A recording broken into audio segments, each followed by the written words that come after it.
Diving deep into Cardinals baseball with World Series champion Brad Thompson on the Redbird Report podcast on 101 ESPN. Driven by Dobbs Tire and Auto Centers. And he sends one high and deep to left field, sending Donovan back at the wall. Gone! Home run! Turns a 2-run deficit into an Astros lead. It's 8-5. Technically, it made it 8-7. Who is counting at this point? It's Brad Thompson. It's the Redbird Report on 101 ESPN. That audio courtesy of AT&T Sportsnet as the Astros break the Cardinals' heart in Game 2 of this 3-game set. I don't know why I did that. I don't know why I started the podcast like that. You guys know me. I'm sunshine. I'm lollipops. I'm happy. And quite frankly, the Cardinals have been playing better baseball as of late. I realize that bar that we're talking about, that better baseball bar, is quite low. But they have. Cardinals went on their road trip, the road trip that took them to New York, D.C., and then London. Ended up going 5-3 on that trip. They won 2 series. They won a series against the Mets, won a series against the Nationals, and then split in London against the Cubs. I think it's fair to call that a successful road trip. I get it. I know a lot of people were frustrated. Hey, you have to sweep the Nationals. You got to win that last game. Offense didn't show up. I get it, right? You'd love to sweep the Nationals. Nationals aren't a good ball club. It's hard to sweep anybody. Successful road trip nonetheless. But I think the reason that this podcast started off with that highlight, that 3-run home run that Jose Altuve hit last night against Giovanni Gallegos, as Cardinals had a 2-run lead in the 8th inning. Gio comes in. He gives up 5. He gave up that 3-run home run, also gave up a 2-run shot to Jose Abreu to ultimately lose the ball game 10-7. I think the reason that we started out with that today is this is what the season has felt like. It's continual gut punches, okay? Giovanni Gallegos has been a very solid member of the Cardinals bullpen. But, boy, he's had a couple of clunkers in big spots. And that's the thing, when you're pitching at the back end of a baseball game, you do not have a safety net. You do not have help. You don't have the benefit of 6 or 7 more innings where the team can battle back in. He struggled late. Cardinals end up losing. The Cardinals now have 16 blown saves on the year. That is tied for the most in all of baseball, and it's only 1 shy of the mark that they had last year. They blew 17 games all of last year en route to winning the division.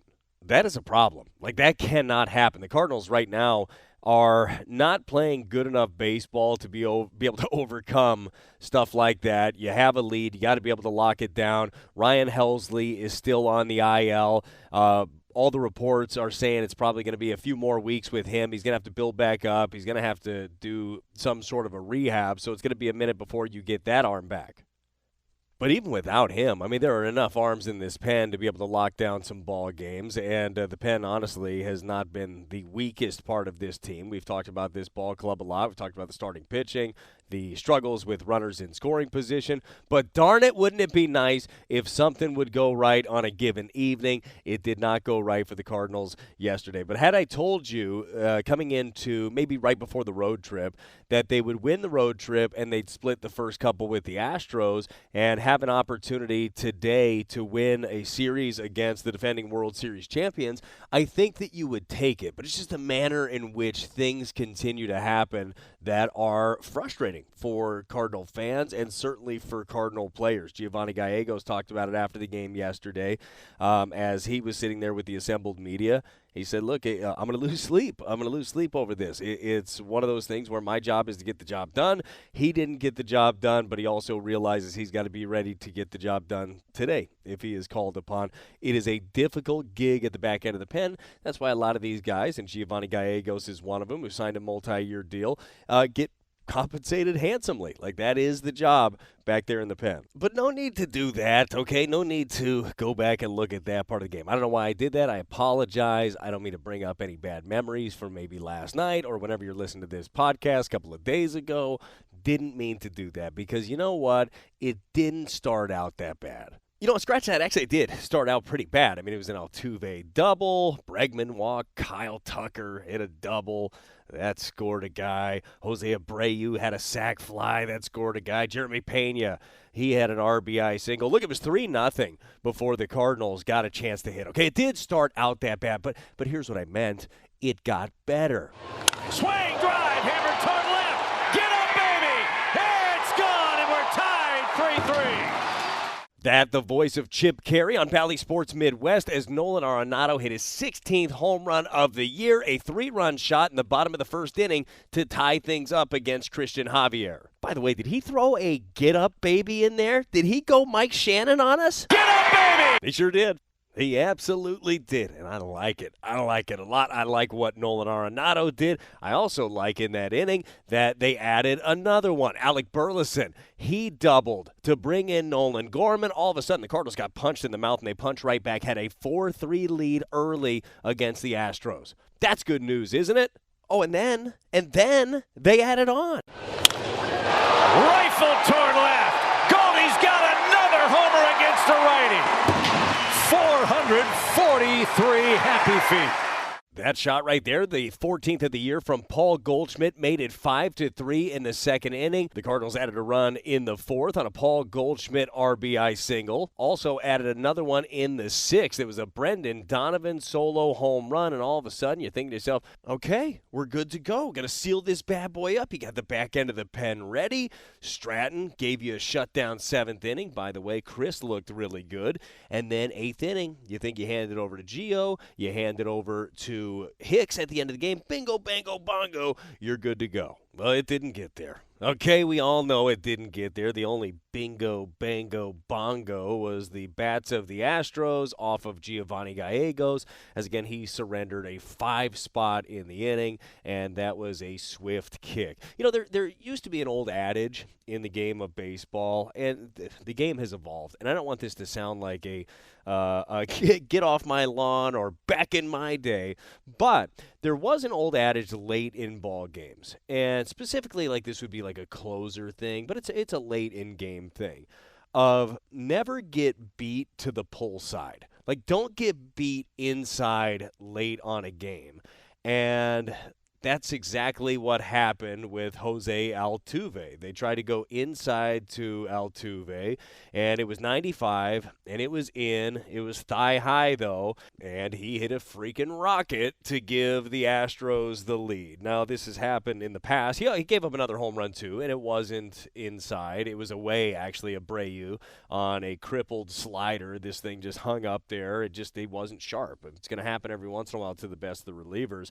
But that same thing happened to him against the Giants, and Yastrzemski tried to go inside on him late. He ended up hitting the 2-run bomb that tied the game. Cardinals ultimately lost that one late in extra innings. That is one, man. I want to revisit that old adage of just making somebody beat you the other way. I understand why we don't do it as much, because we know more about hitters than we ever have before. We still know tendencies. We still know hot zones. But to me, if you're going to go in late in the game, you might want to be going in for effect to get the out away. But that's it is revisionist history. It's so easy to sit here and say that right now. But it's, think about it. Think about it maybe next time up. Let's not get beat to that side. So anyways, that was disappointing. Cardinals fall to 33-46. They are 9 games back of the first place Cincinnati Reds, who, as you know, they went on a hot streak. They had won 12 in a row, but they're in first place. The Brewers are nipping at their heels. And, really, we've been having this same conversation all season long is what are the Cardinals? What is this division? The Cardinals are wildly inconsistent.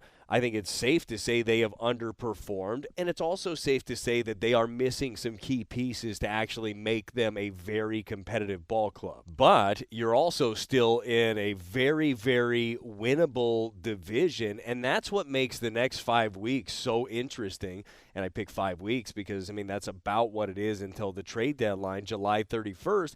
And the Cardinals need to figure out exactly what they are at this point. What are they going to do in 5 weeks? And I think right now, I'm not sure they have an answer. I don't have an answer. I don't look at this ball club right now and be like, well, I know exactly what you are, because of all the things that we just talked about. The fact that you believe that there is more talent that has been shown on this team, the fact that you know the division is putrid and is up for the taking, and the fact that anything can happen in 5 weeks. But who cares what I think about the next 5 weeks? What are the movers and shakers thinking? I mean, what is the president of baseball operations thinking about the trade deadline that's going to be here kind of before we know it? A lot of baseball left, but still, it's going to be upon us soon. Jim Hayes over at Bally Sports, the Cat, had a chance to sit down with John Mozeliak before the game yesterday, and here's what Mo had to say about the deadline and maybe the Cardinals' stance as we approach it. Let's touch on this a couple ways. First off, I think a lot of people look at the trading deadline sort of in 3 buckets, right? You're either a buyer, a seller, or a hold. And I think for the Cardinals right now, we're going to be in the 4th bucket, and that's a little bit of uncertainty. And I think, are there some things that maybe we could do right now, meaning in the next 30 days, that could help this club get over the hump? Those are things we want to consider. We also want to understand what it might look like to try to help improve this club for the future. So that could look like trading for some prospects that you could add into your system, but it could also mean, adding some players that could help contribute right away next year as well. So we're going to look at all of that. And as you and I were talking before we were on camera, you had asked about, are we planning for all of those different scenarios? And the answer is yes. We're certainly going to start, making sure we exhaust what all those look like and be prepared. I don't think you're going to see a heavy activity in the trade deadline until you really get closer to the end of July. As you know, that right now we have the draft in the middle of July. And so I think, really for the next couple of weeks, front offices are going to focus on that. Then right when that ends, we turn the page and go straight to the trading deadline. But in the meantime, there's some things we got to think about. And with regard to markers, if we still think we have a chance to win our division and compete for that, then we're going to look at the trading deadline much differently than if we don't think we have that chance. And to determine what that looks like really depends on how we are playing and how the rest of the division is playing. So just ask for a little patience on that end. But, certainly like the way we're playing right now, we think we're pointed in the right direction, and hopefully we can build on that. Again, that audio was courtesy of Bally Sports Midwest as John Mozeliak sat down in the pregame show with Jim Hayes and kind of his thoughts of where the Cardinals are at. And kind of really hard to push back on the stance right now because, as we were talking about before that audio clip, how do you know what you are right now? How do you know what to put yourself in, what silo, right, or what bucket, right, to use his terminology? Now, I'm sure that there are a lot of you out here listening, and I mean, if you're listening to this podcast, you're a diehard Cardinal fan, you're dug in, and there's a good chance that a lot of you are angry, and you're thinking, oh, I know what bucket to put the Cardinals in. I'm going to put them in the blow it all up bucket, okay? Sell everything that you have to sell. Okay. And I understand the thought, but now's not the time. If I'm going to sell, it's going to be a heck of a lot closer to the deadline because I want other teams to find out exactly what they are, what they need, and what they are willing to part with. And as we talked about in the last podcast, look, what are the pieces that you're selling off? It's your impending free agents, right? It could be Flaherty, could be Montgomery. You know that Hicks could fetch you something for sure if you're out of it, which would stink if you were out of it and then you lose an arm like that at the back end of your bullpen, but certainly could fetch you something. As Mo was talking about, they're going to look for potentially help for the future, trading for prospects, adding pieces that could hop in right away next year. There are a lot of different options that you can go with. But it will continue to take some time to find out what is the clear path. And really, even given that time, I don't know that there will be a clear path. I don't see in 5 weeks the Cardinals being a half game out. I just don't see that happening. Maybe they go on a little bit of a run, and maybe you're 4 games out or 4.5, or anything could happen in this division. Because, truly, do you believe that the Reds are going to run away with things? Do you think that the Reds have the pitching staff to do so? I don't. What about the Brewers? Do you think the Brewers are going to run away with this division? I don't think they have the offense to do it. I really don't. What about the Cubs? The Cubs going to do it? Maybe. I mean, who knows right now? Got a couple of good starting pitchers back into the bullpen that they like. Offensively, they can get it done. Not flashy, but they can get it done. Maybe. The Pirates, I'm sorry, no. So really, if you actually started playing some good baseball, which in almost July now is kind of a crazy thing to say, might just flip the switch. But the reality of the situation is we've seen teams do it. We just saw the Reds do it, as we talked about earlier, went on a 12-game winning streak. You get a chance to be right back in the thick of things. But you really can't know what bucket you're in here at the end of June because, look, it has been a mixed bag. And there's a good chance that you get to the trade deadline and you're a little bit of both. You're maybe selling off some pieces for the future. You're also probably adding some pieces to the outside of this roster, whether it be a veteran arm in the bullpen, a trusted piece on the bench, which I think this team could use. The idea of big splash is crazy right now. The idea of going to land an ace at the trade deadline really doesn't make a ton of sense right now, the way that the Cardinals are playing and where they're at. Now, if they landed that big fish, boy, would I be happy. We'd all be happy, right? But it just doesn't seem to fit the way that this team is playing and where they're going, but we'll see, okay? But that is going to be the biggest thing to keep an eye on is, what is this team until the trade deadline? Because they will force the front office's hand. If they go out and play good baseball, then it's worth adding to this ball club to go win a division, because as much as you hate to hear it, anything can happen once you get in. You just yelled at me, didn't you? You did. You were angry because, Brad, they just get in every year. What has happened here recently? They haven't played good baseball in the postseason. That's what happened recently. They have dropped a lot of games in a row, I think 10. Not great, but absolutely, if you have a chance to get in, it is worth adding at the trade deadline. So from a baseball front right now, if you're looking to encapsulate where the Cardinals are at, it's almost a term that I used the other day with the guys on the fast lane was stagnant. It just kind of feels stagnant because something good happens, something bad happens, everything stays right there in the middle. You're going to need a lot more than that here in July to force the issue. But let's move on. Let's move on to something positive because I'd rather end with something positive. How about the young Jordan Walker since coming back from Memphis? He got sent down. He was sent down with a task, and all he has done is come back and crush the baseball. Currently a 16-game hitting streak. That's the longest streak in all of baseball for the just-turned 21-year-old. During this hit streak for Walker, he's hitting .382, has an on-base percentage of .460, a slug of .655. I did all the math on that one. That's good for an 1115 OPS, 4 home runs, 7 walks, only 14 strikeouts in this time. What we've seen with Walker is the ability to elevate the baseball as the Cardinals wanted. He'll still get a lot of his hard-hit ground balls, but that's the key, hard hit. Hard hit rate for him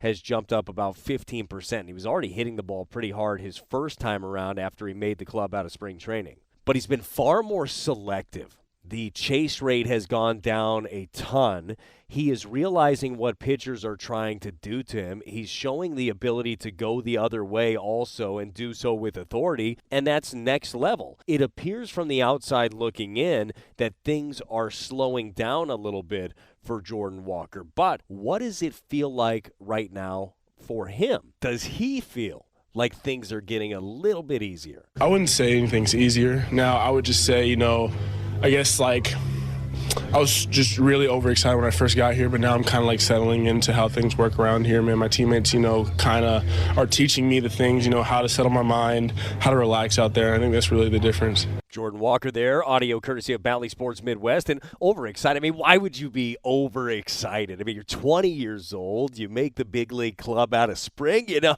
that makes sense. I could absolutely see being a little overexcited, a little amped up, a little bit of wanting to prove yourself with every swing at the big league level. And when you do that, pitchers will take advantage of you, especially here, especially in the big leagues when they know that you're going to be anxious. They know that you will expand your strike zone. These guys are good enough to continue to put pitches out there that look like they're going to be good. They're going to go diving off the plate, and they know you're going to go diving with it. And I love what Jordan is talking about with his mindset and with his teammates, talking about those guys helping him out as to how he should be approaching things, how to mentally prepare himself, how to flush one at-bat and be ready for the next one.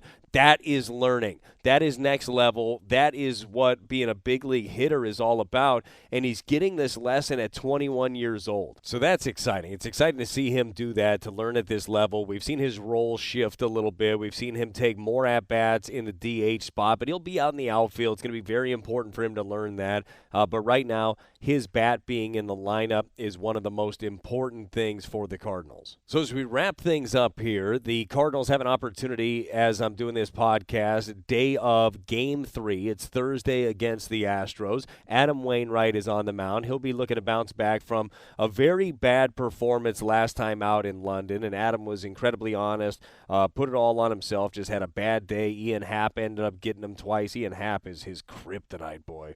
But he struggled mightily. He would love to get back on the right track. And if the Cardinals win this series, you feel really good about things heading into a weekend as the Yankees come to town without Aaron Judge there. One more quick thing on Adam Wainwright, who hopefully has an awesome outing this evening. I'm sure many of you saw that he deactivated his Twitter after that game against the Cubs in London due to the fact that it was just getting berated, and there's only so much any human can take. And honestly, Adam can take anything when it comes to him. People were awful to his family, his wife, his kids. It ain't worth it. I would say if you're listening to this podcast and you're one of the people that have gone after Adam's family, don't ever listen again. You're not invited. You're not welcome. You're not a good fan. You're not a good person if you're somebody that would do that. Now, I know this listener base a little bit better, I think. I got a firm grasp for many of you. And it doesn't mean that you're happy with the way that Adam Wainwright has thrown the ball. You could be upset about the fact that the Cardinals signed him back for $17.5 million. You could be upset about that. And I'm sure a lot of you just love Adam and want him to succeed. I find myself in that boat. But attacking people's families, I mean, come on. Let's just, a real quick lesson, okay, for all of us. Let's be better today, okay? Every single day, we can be a little bit better. We could be a little bit nicer, and just because somebody is an entertainer on a big stage doesn't mean that we should just be able to attack anytime we want. Start at home. Start with your family. Start with your friends, but let's be a little bit nicer to a little bit of everybody, and I hope for Cardinal Nation that Adam comes back to Twitter because he is an incredible ambassador for the game of baseball, an incredible ambassador for the Cardinals, and really just for the human race, like a special individual. But as I mentioned before, every human can only take so much. So let's just be better. Let's be nicer people. I think that we can all do that. Now I'll get off my soapbox, and I'm also going to get off of this podcast. I appreciate you listening. Cardinals in action this evening against the Astros, this weekend against the Yankees, and then they take to the road Miami and then to Chicago to face the White Sox. Hopefully we got some good things to talk about because the trade deadline's going to be here, and the future of the Cardinals is going to have to be answered sooner rather than later. We're going to see what the next 4 to 5 weeks look like here for the Birds. I'm Brad Thompson. This is the Redbird Report. Thanks for tuning in. You've been listening to the Redbird Report podcast with Brad Thompson on 101 ESPN. Driven by Dobbs Tire and Auto Centers. Check out every episode at 101ESPN.com or on your 101 mobile app.